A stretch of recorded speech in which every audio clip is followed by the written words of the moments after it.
Hello, my name is Alyssa, Miss McCormick, or Miss Alyssa for the students, and I am doing this classroom lesson on empathy. This lesson is from Sanford Harmony, and my method of delivery would be going into the classroom. I have some worksheets or a reference chart, and also flashcards, I would say, that are going to be cut out, and I will pull up those examples when we get there. But yes, this lesson will be about 30 minutes to facilitate. And I would go into the classroom and start with a short 10-minute discussion, just setting the stage for the activity. So the goals for this lesson would be to teach students the definition and components of empathy, and provide students with the opportunity to practice empathy with each other, and then help them develop empathy for people who are or their peers who are alike and different from them.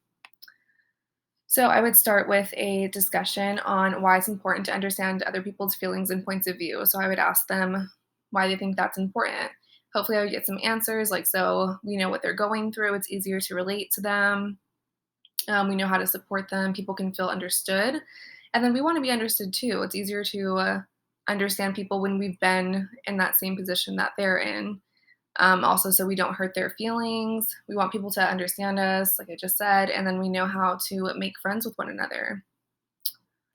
And then after I get some of their personal experiences from that question and maybe how they've related to empathy, I would ask them to define empathy. So, what do you guys think that means? And after I get some opinions or some definitions of what they think it is, I would tell them that it's when someone understands another person's feelings and thoughts.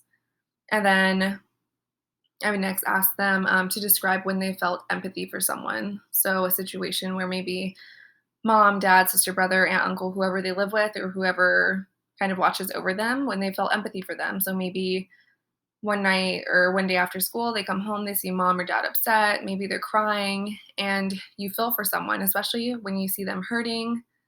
So I would just get some of their personal experiences if they feel comfortable sharing.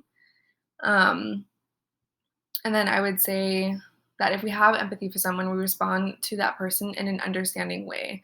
Just like I said, like when we see someone hurting, if we've been through that situation or something similar, even, we know that when we've been hurt, it's easier to understand when someone else is hurting.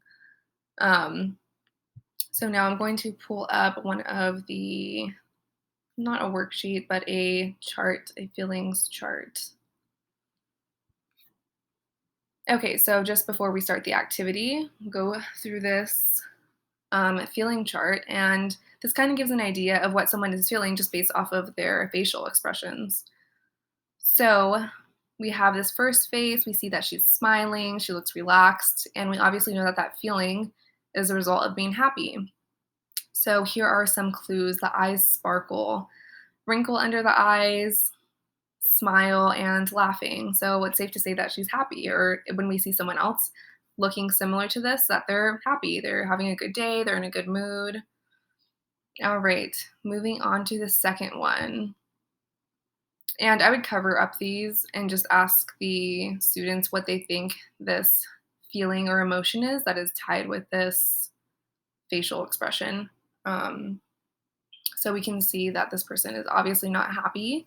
They're angry, and we can tell because their eyebrows are furrowed, mouth is compressed, arms crossed or tense, and they're stomping the ground. So we can notice here that we are using someone's facial expressions and their body language. So if they're saying that the arms are crossed or tense and they're stomping around, we know that someone's probably not having a good day or something has upset them.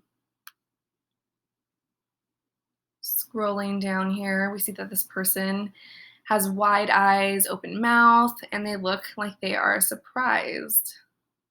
And we know this because their eyebrows are raised, mouth open, eyes wide open, and gasp.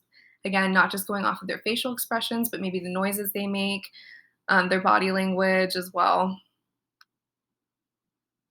And down to our last two. So this person obviously looks like they are not having a good time and like they could cry. So from this, we know that they're sad. Inside of the eyebrows are raised, corners of the mouth are down, so they're frowning and they're crying. So now we know someone's emotions, or we can guide our thoughts about someone's emotions when we are seeing their facial expressions, their body language, and physical actions. So like this sad person's face, they're crying. So just some things to keep in mind and look out for. And lastly, we have this little girl or boy that is afraid. We can tell because their eyebrows are raised, mouth is open and drawn back, wrinkles in the middle of the forehead. So just if we just see this picture by itself, looks like they're dropping on a huge downhill from like a roller coaster. Like they do not like it, and it's scary. All right, so that was just a little reference guide for um, feelings, and these are facial and physical clues associated with each feeling. And these are only some of our emotions. These are basic emotions: happy, angry, surprised, sad, and afraid. But we have way more feelings, and some of them can be mixed sometimes, so it makes it harder to read, especially as we get older. But these are important skills that we will take with us for the rest of our lives. And it's important to know how to read the people that surround us, whether it's with school or jobs or our families. So it's just a very helpful tool. Let me exit out of that. Okay, and this one will be used for our activity. We will come back to that.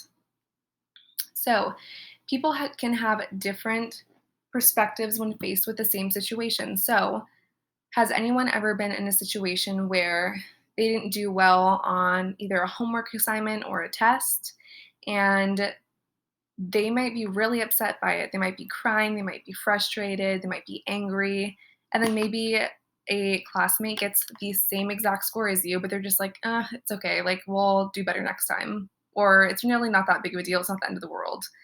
So that's an example of people having different perspectives in the same situation. And that, again, is going to happen all throughout life, whether it's a job that we do or don't get, whether it's a relationship that is struggling, if it's a romantic relationship or with family or friends. So there's always different ways to look at things when we're in those situations. Of course, we want to be positive and have the mindset to where nothing is going to be devastating or detrimental, but sometimes it's hard. Okay. So next for this activity, I would assign the students in groups of four, and it would just be I would probably number off. So like one, two, three, four, and then create how many ever groups, maybe five, six groups of four. And that would make up the class, and that way it's completely random, and it gives the students an opportunity to talk to people that they don't usually talk to in their class. So these are an example of the empathy feeling cards, and we see that they have a mix of emotions. So angry, worried, disappointed, glad, sad, afraid, excited, shy, and the list goes on.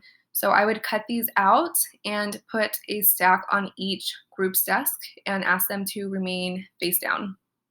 So for the first activity, it would be acting out our feelings. So we're going to be using these cards for 3 different rounds. Round one is acting out our feelings.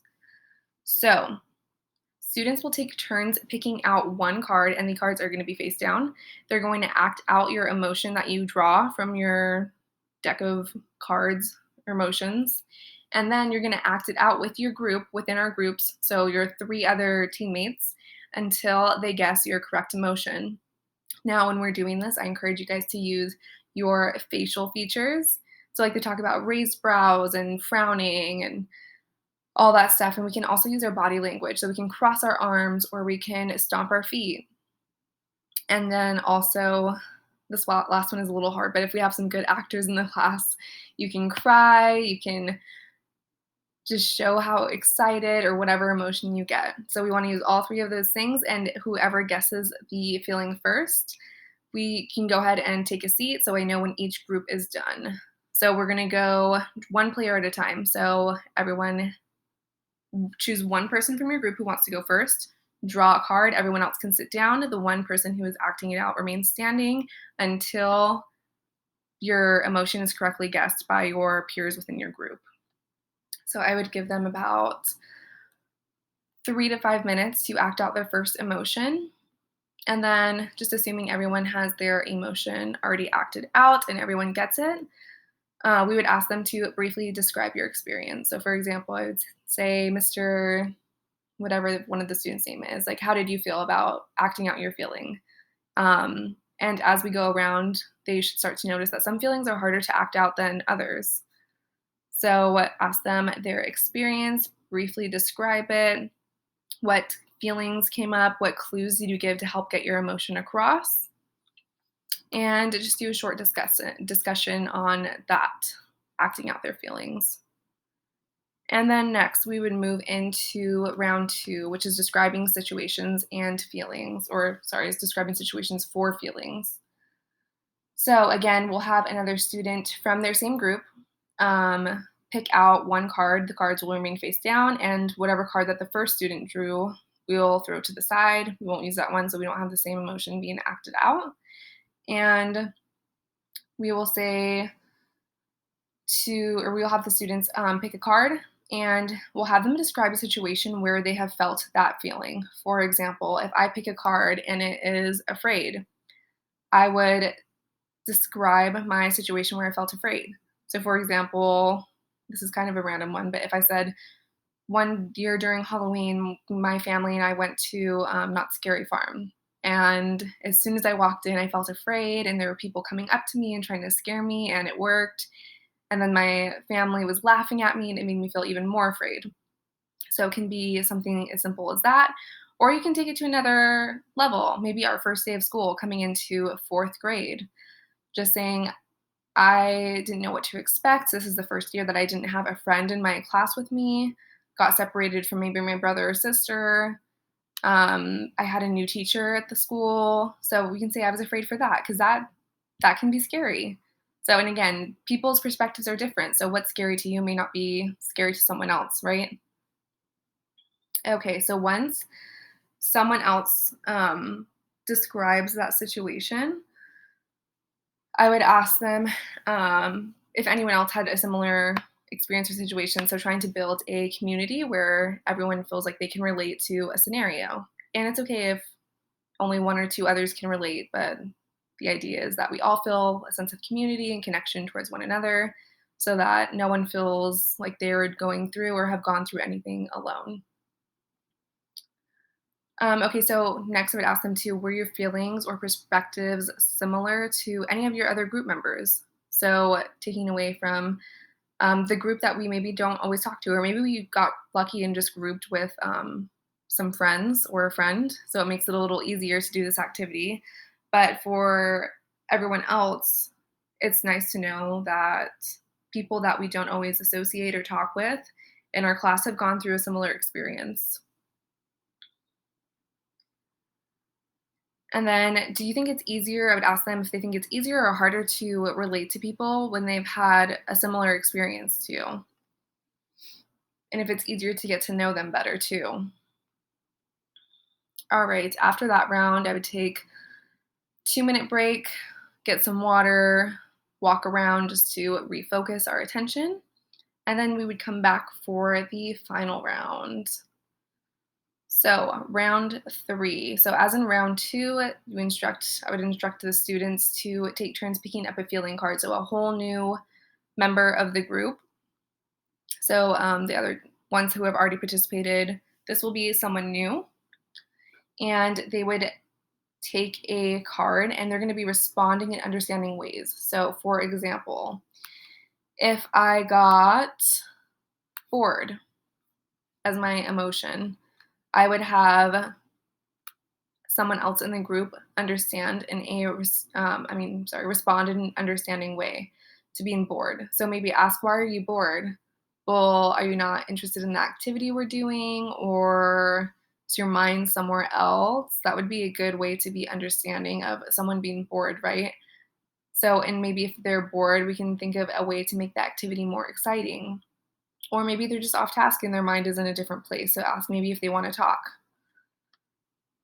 Okay, so once your group, one person in your group or responds to the emotion in a understanding way, and we each take turns practicing how to do that, um, we would discuss some more scenarios or examples. So everyone in this one should be participating. So your one person gets the card, and their feeling is bored, and then everyone from the group should say an understanding way to react to being bored.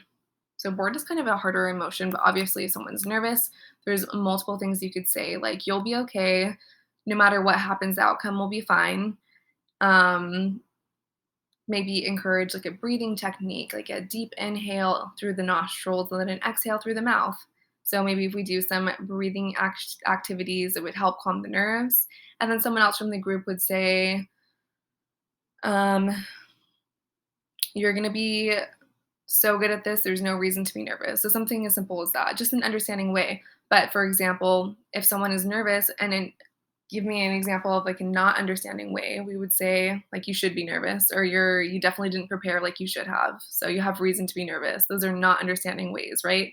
So we'll just go through these and I would give about 5 minutes to do so. And then we'll talk about it as a class and we'll come back to the end of it. And so let's say 5 minutes have gone by. So coming back for a little debrief, I would say, so we talked about 2 skills of empathy today. Who remembers what these 2 skills are? And hopefully I would get some responses like communicating in an understanding way, because that is one way of empathy. And then also teaching them how to identify people's emotions based off of facial expressions, body language, and physical things that happen to us when we are experiencing a certain emotion. So, for an example, if we're sad, our facial expressions may be that we're frowning. Um, Body language could be that we are looking down, we're shrugging our shoulders, we don't feel too happy. And then physically, we could be crying, our voice could be shaky, like we're about to cry. So those are just some ways to identify some feelings. And then next, I would ask, why do you think it's important to practice these skills with classmates? And I would hope that I would get some answers like what I mentioned before. So when we're practicing with classmates, it can be easier to carry out through the real world experiences that we're going to have later on in life. For example, if we continue on our education and we maybe go to college and we start working, also being around our family will help them understand us better and we can understand them better. So, and who doesn't want that, right? We all want to be understood and felt understood, and like people can identify what we're feeling and going through. And we can do the same with other people. So, next, I would ask, why do you guys think it's difficult to show empathy for people who are different than us? So, and I know that I would get some discussion on that for sure. So, it's easy to, or it could be easier to show empathy towards people who are similar to us, right? Because we think that they've gone through the same amount of problems and issues that we have.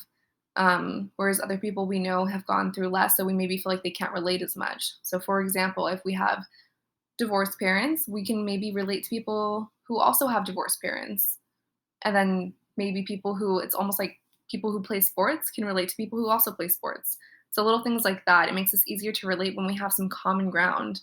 But we also have to remember that not everyone is the same, and we still have to show empathy for those who are not similar than us or similar to us. So, what's one way we can remember to use these skills that we've learned today?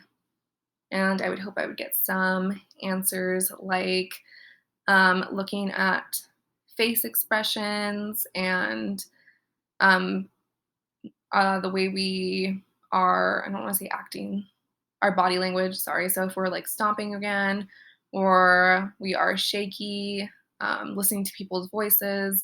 So those are ways that we can remember to use our empathy. So just being aware of other people's emotions and how they are conducting themselves in that moment.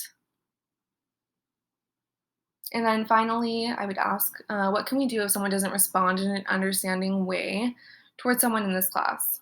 So I would ask for, what can we do? So hopefully I would have some students volunteer and they would say something along the lines of, if someone doesn't act in an understanding way towards us, we can ask them to try to remember that everyone is different and the way that we respond to each other has a deeper effect on someone or may have a deeper effect on someone than we actually realize. So it's important to always be kind, be uplifting and supportive of one another, and you just don't know the difference that it could have on someone's day. And we want to think about it for the good too. We want to think if we are going through something and someone understands or someone reacts to us in an understanding way, then it makes us feel good. It could totally change our day and our mood around. So those are some answers that I would hope to get.